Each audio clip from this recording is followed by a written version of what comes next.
सभापती महोदय, जाऊ दे नाही शिंदे साहेब. अरे एखादी छोटी मजूर संस्था असली 5-10 लाख कामच केलं तर तिथनं बॉम्बा मारता. बेरोजगारांच्या संस्था 5-10 लाखाची कामं करतात, तुमच्याकडून बॉम्बा मारता. महिला बचत गट 5-10 लाखाची कामं करतात तेव्हा बॉम्बा मारतात. मग त्यांच्या चुका झाल्या छोट्या मोठ्या की भ्रष्टाचार, करप्शन, आपली छोटी माणसं गरीब काम करत असतात.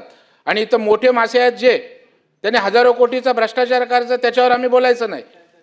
माझी सभापती महोदय सिंपल मागणी आहे की हे भिजत घोंगडं ठेवू नका.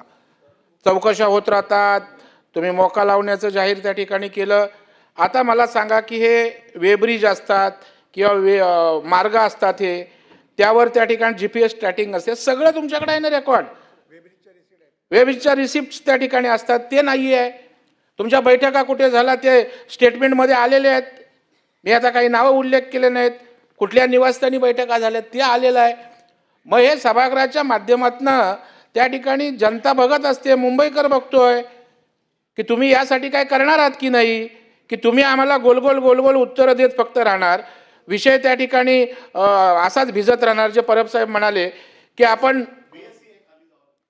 मी पण येतो.